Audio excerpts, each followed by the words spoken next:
quality school. You will find true friends and teachers who cares, and relationship that builds on trust, love and understanding. Come join us in CSP, and together let us share our talents and develop the skills for the glory of God.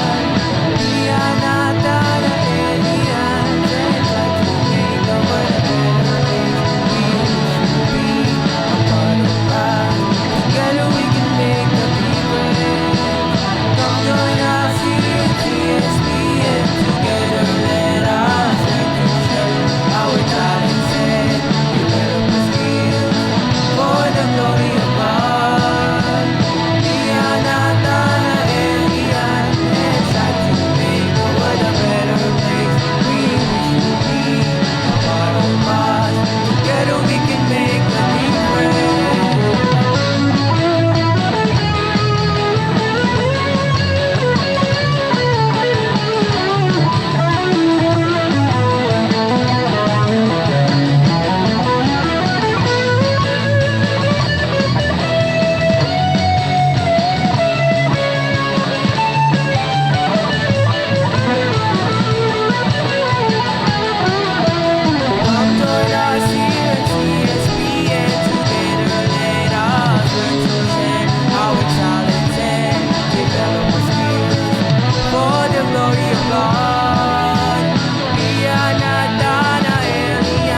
and try to make the world a better place. We wish you be a part of us. Together we can make the difference. Come join us here at CSP, and together let us learn to share our talents and develop our skills for the glory of God. We are not an alien, and try to make the world a better place. We wish you be a part of us. Together we can make a difference. Come join us here in CSP, and together let us share our talents and develop the skills for the glory of God. We are not an alien, and try to make the world a better place. We wish you be a part of us. Together we can make a difference. Come join us here at CSP, and together let us share our talents and develop the skills for the glory of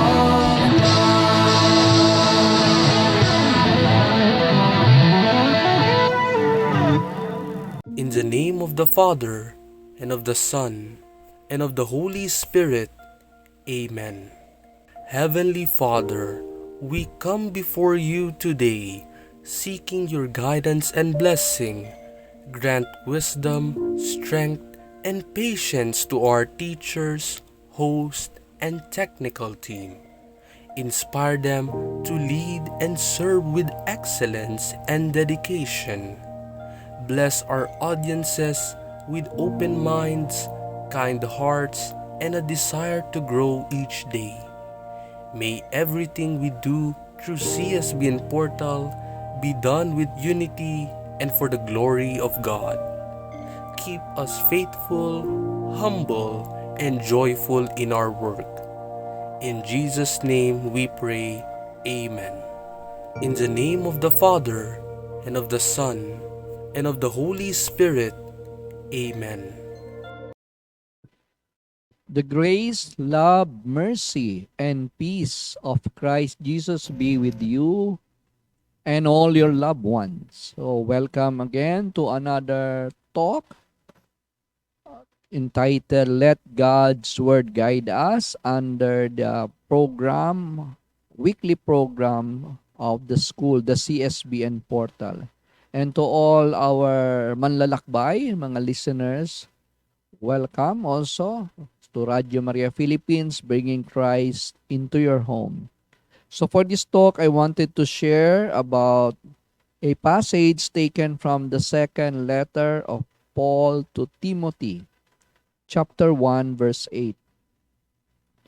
It says here, "Do not be ashamed of testifying to our Lord, nor of seeing me in chains.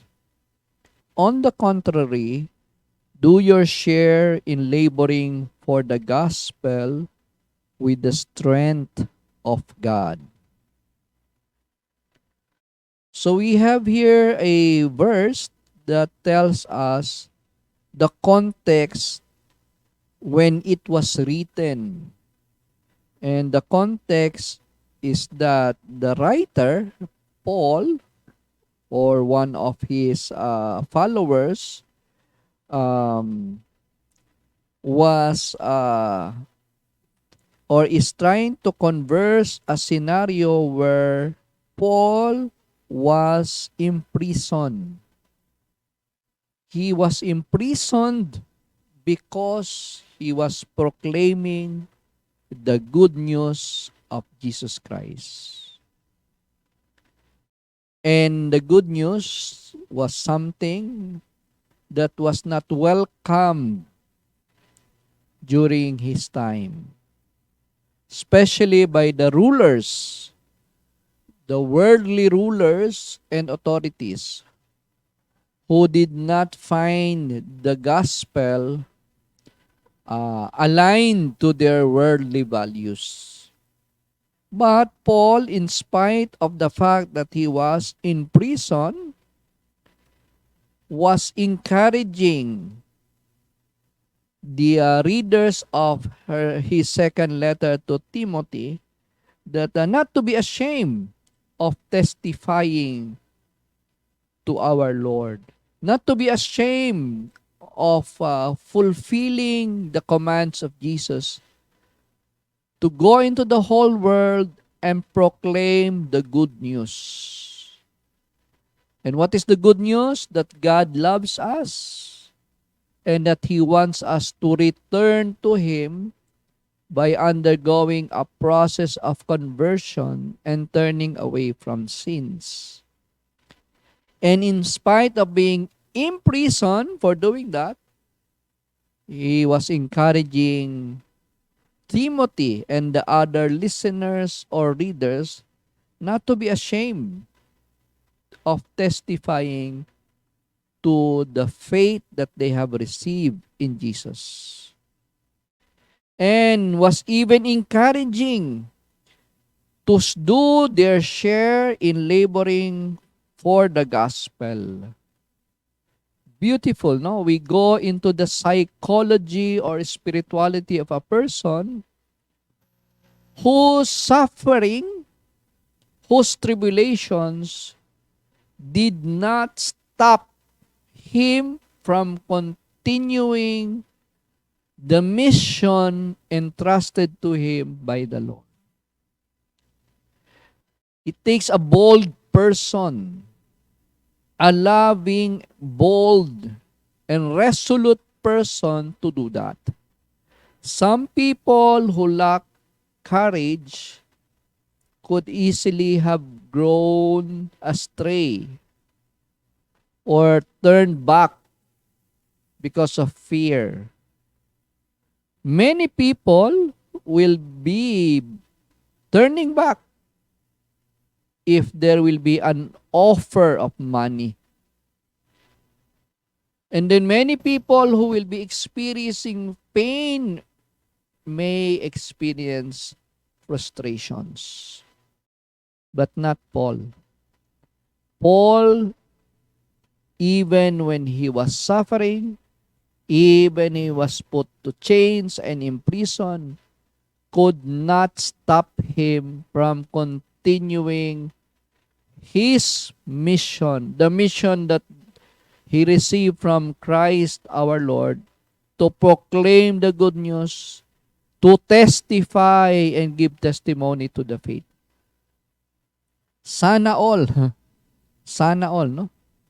Sana all Catholic believers, baptized Catholic Christians would have that courage, that resoluteness, the grit, the determination, and the faith to continue with the mission. Because most of the time, because of human frailty, the mission is compromised. When the bearer of the good news, the one assigned to proclaim, becomes afraid. when the one supposed to stand for the truth is bought by money. When those who are called to proclaim and to testify about their faith becomes distracted with worldly concerns. So in this passage, let us pray that the Spirit will send us the Spirit like the one that Saint Paul received. Nothing daunted him. That's why this motto is very beautifully connected with him, no? Caritas Christi urget nos. The love of Christ urges us to go on and do our mission, to fulfill the mission that was entrusted to us by the Lord. Proclaim the good news. Do not be ashamed. Preach. Be faithful in spite and despite of the challenges, the tribulations, the hardships, and even the rejections from those who are supposed to receive it because God loves them. So in this beautiful verse, we thank the Lord for Saint Paul, no? One of the princes of the church, whose courage, dedication, and missionary spirit made his mission, dedicating his whole life because he loved the Lord and he was obedient to the mission that he has received from Christ. Thank you so much for listening. For all manlalakbay, Radyo Maria, bringing Christ into your home. Let God's word guide us all.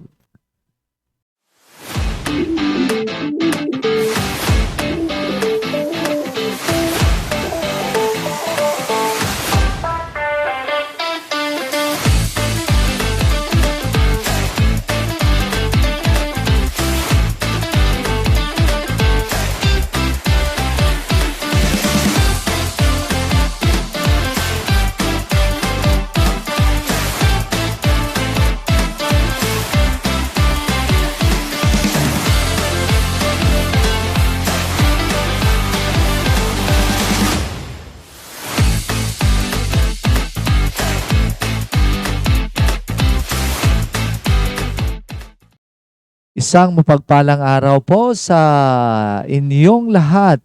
Welcome po sa ating usapang pagpapahalaga, your daily dose of good vibes. So, mga minamahal naming tagapakinig, mga kalakbay, at mga kapamilya, kapuso, kapatid ng Kolehiyo de San Bartolome de Novaliches, no?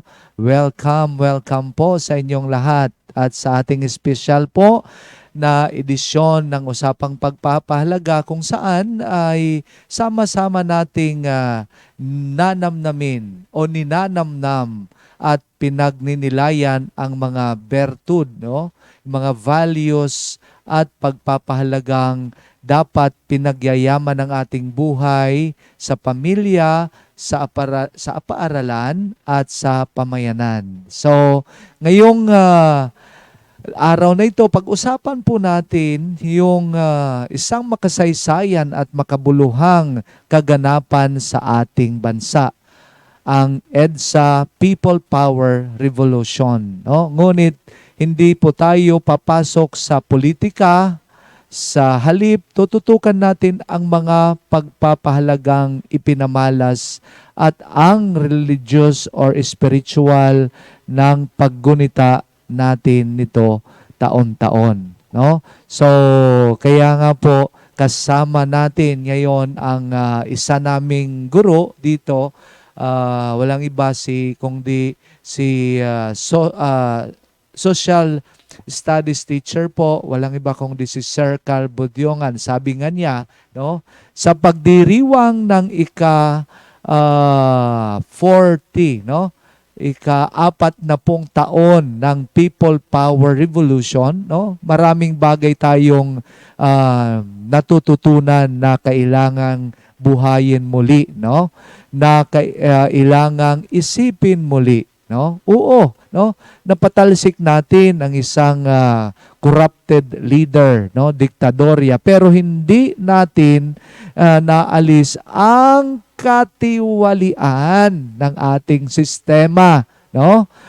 Nananatili ito sa atin. Iba ang anyo, no?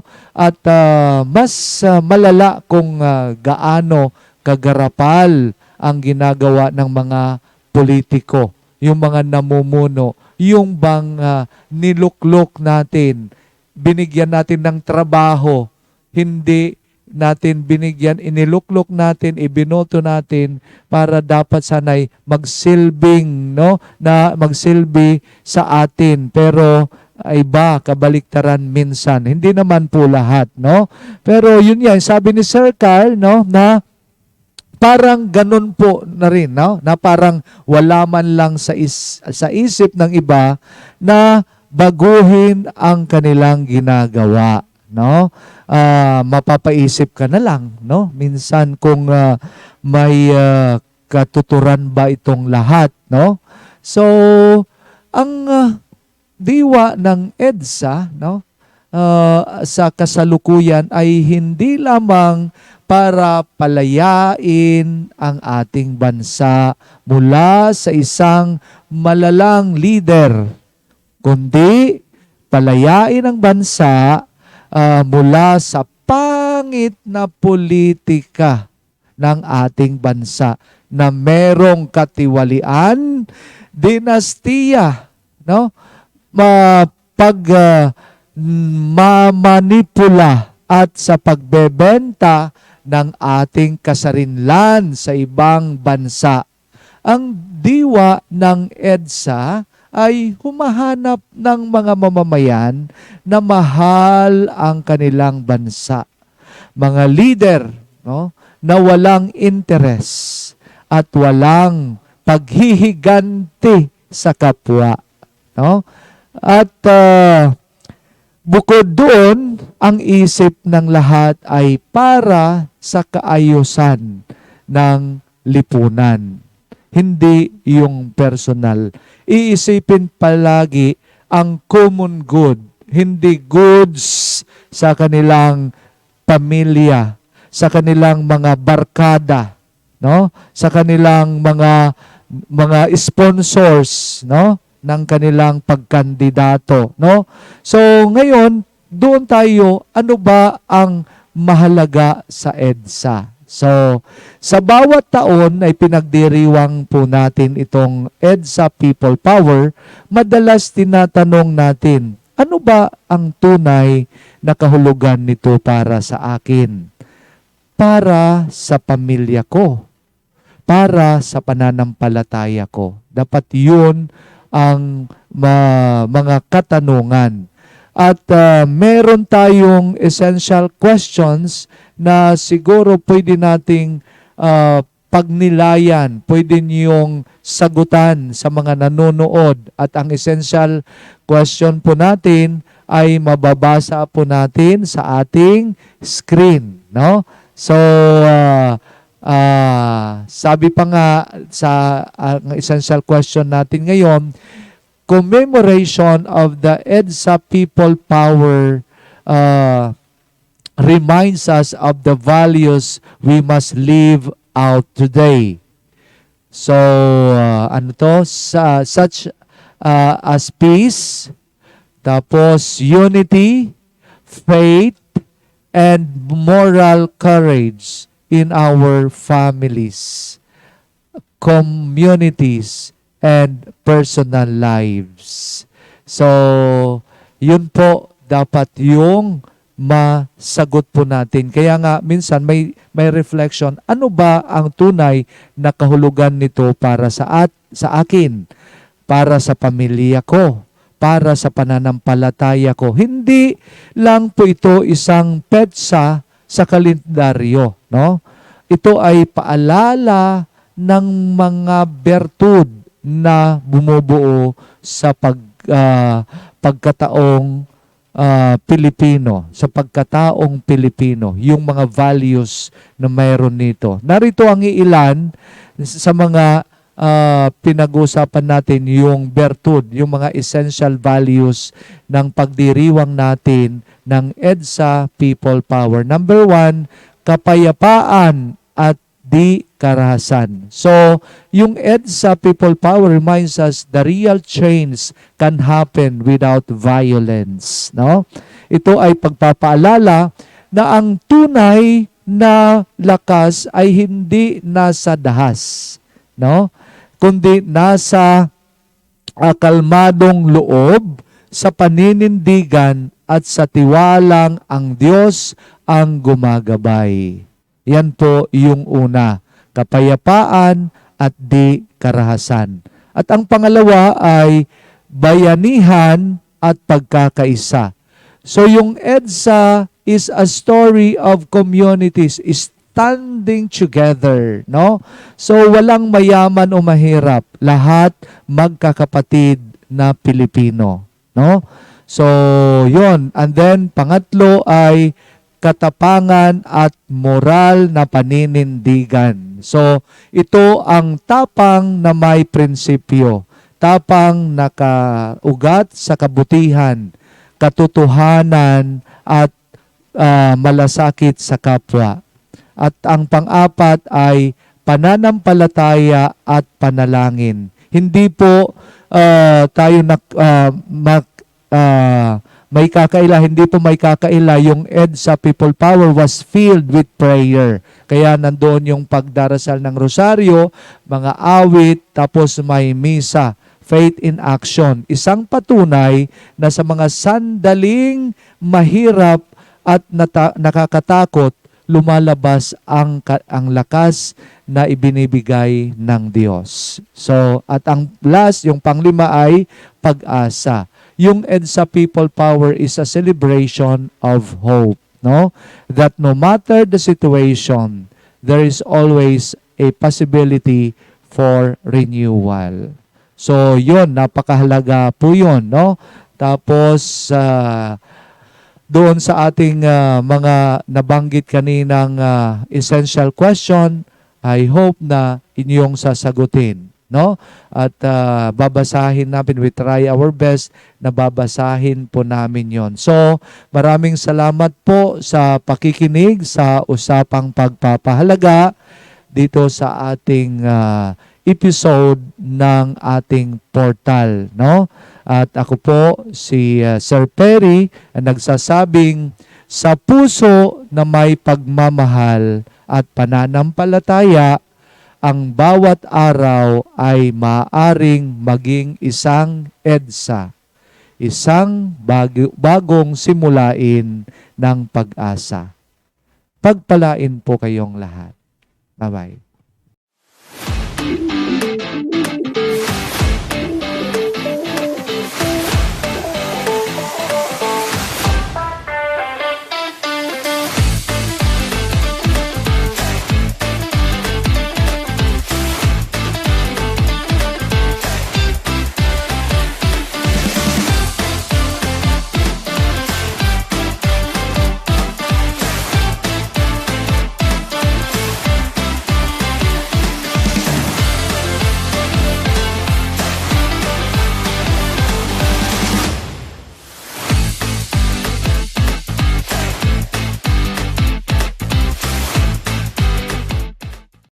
Good day, everyone, and welcome to Matters That We Need to Ponder. And today, our session is entitled, Building a Kinder World for Every Child. And ang hint ng ating session ngayon, or ang hint ng ating speaker ngayon ay yung kinder. Kinder, kinder. So now, let's all welcome Ma'am Carla Jenica Eslabra, our kindergarten mentor. Good day, ma'am. Hello po, good morning. Hello. Good morning, everyone. Okay, and also good day sa ating mga kalakbay sa Radyo Maria. Maraming salamat po sa inyong patuloy na suporta.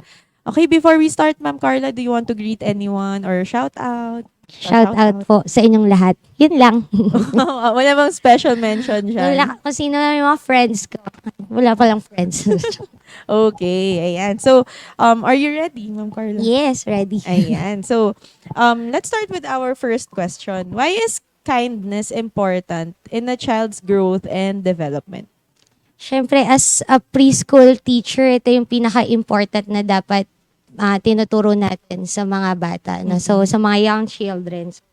In preschool, children still learning how they felt, pinag-aaralan pa din nila about emotions. So, when they felt kindness, nakikita nila kung mabait ka sa kanila, they felt safe.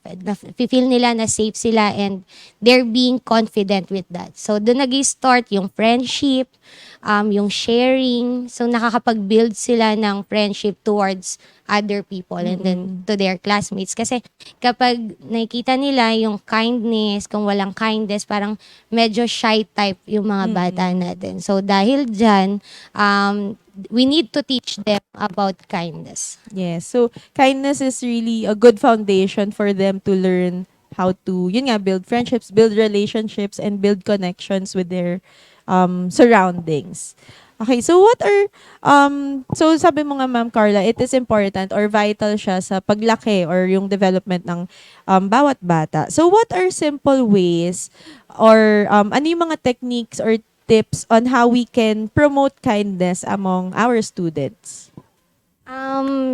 It always starts with polite words. Yung mga pinag-aaralan natin, saying thank you, saying sorry, saying please. Doon nag-i-start Bali kapag tinuro na natin sa kanila yon, nagiging daily routine na nila. Actually, at the start ng school year, syempre ang ating mga preschool learners, pag meron silang mga baon, 'di ba? Hindi nila ma-open. Kailangan ibibigay pa nila kay teacher yung baon nila with that and then sasabihin nila, "Teacher, open." Syempre, doon pa lang tinuturo mo na you say please, you say open please, Yes. and then daily routine, araw-araw, open please, and then na-adapt na nila. And then once na na-adapt na nila, kaya na nila on their own na, "Teacher, can you open please?" And then you should always say, you say thank you kapag na-open na ni teacher, and then si teacher dapat magre-respond na ng welcome, and then doon na mag-start, and then polite words. Kapag alam na nila yon, magkakaroon na sila ng friendships. They can share na din to their classmates. So, and then may kita na natin yung kindness na mabibuild ng mga bata. Actually, sobrang bait na ng mga estudyante ko ngayon. Let's have this example. About sharing. So, meron silang mga classmates, may time na walang baon. So what they do, they share their baon. And then sometimes, nagsishare sila kay teacher.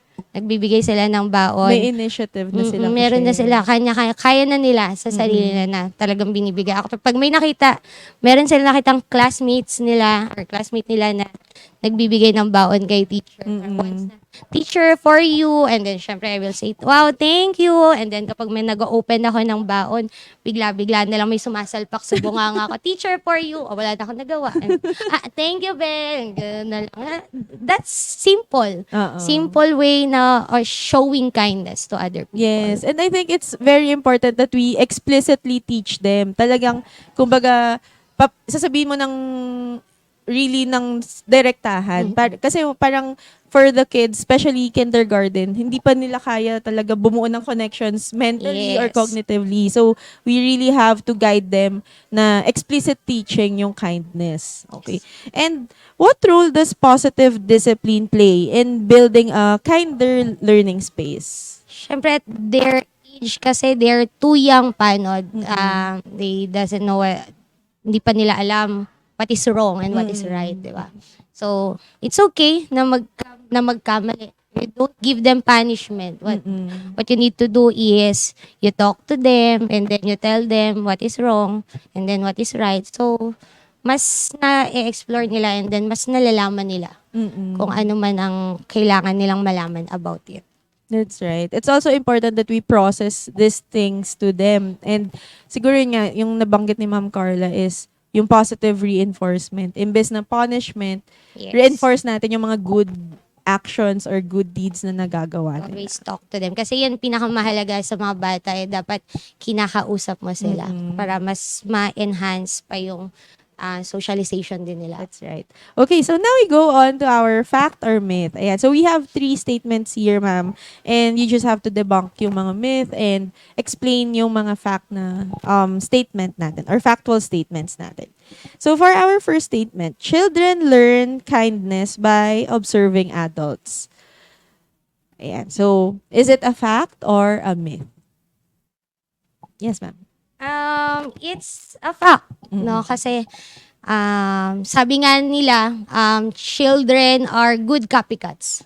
Yes. Yung young learners are good copycats. Kung anong nakikita nilang ginagawa mo, gagayahin at gagayahin nila. So at their young age, dapat we show kindness na, we show it to them na kasi gagayahin at gagayahin ka nila. At talagang matandain sila, 'di ba? Pag Yes. di ba teacher sabi mo? Yes, ganyan. alam na alam nila Ibabalik yan. pa Kaya nila hindi yan. ka talaga pwedeng tsaka mahirap talagang makipag-usap sa kanila kasi every words talagang matatandaan at matatandaan nila. Oo. And also your action. So modeling talaga. Kailangan sobrang aware ng mga adults around them.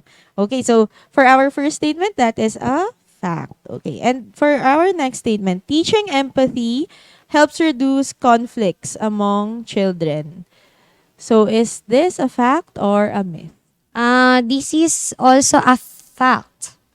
Kasi when children understand how others feel, they are less like to fight or hurt other people.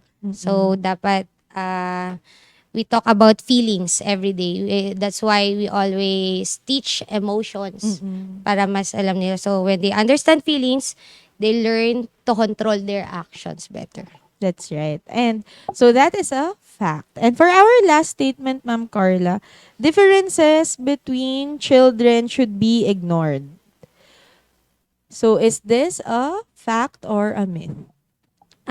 This is a myth. Why? We don't ignore differences. Lagi nating sinasabi, every child is unique. Some are shy, some are very active, and then some are really needs more time to learn. And it's okay. Okay lang. Meron madami pang time. Pwede pa sila. So, kayang-kaya pa nila yun. So, it is a myth. So, we learn that everyone deserves kindness. So, no matter how different they are. That's right. So, and also I think last session, parang nabanggit namin na, when we, enhance, or parang when we become aware with their differences, somehow, it also helps them find their fullest potential, diba? So, they can turn those differences into their own strengths, right? Okay, so before we end or wrap up our session, Ma'am Carla, do you have any key takeaways or ano yung mga dapat tandaan ng ating audience on how we can build a kinder world? So, I believe building a kinder world always starts with young children. So, with that, if we continue to guide our young learners, if we are not just teaching them about academics. With that, we are teaching them how to be a kind human beings. That's right. And thank you, Ma'am Carla, Thank you for din visiting po. us and sharing your insights about how we can build kinder people and kinder children who will lead our world. Ayan. Okay, so please stay tuned for more announcements. Thank you.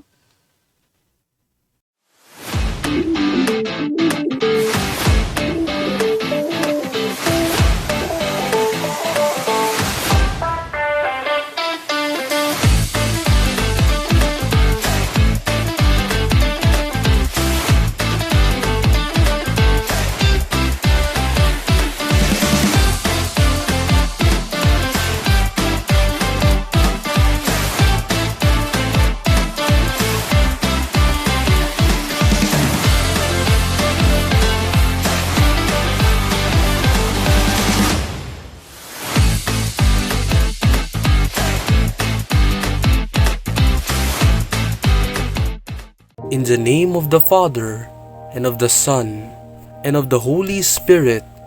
Amen. Heavenly Father, thank you for guiding us throughout today's program. We are grateful for the lessons shared and the efforts of everyone involved. Help us apply what we have learned in today's CSBN Portal program. Everything we learned today, we offer to you for the glory of God. Amen. In the name of the Father, and of the Son, and of the Holy Spirit. Amen. Your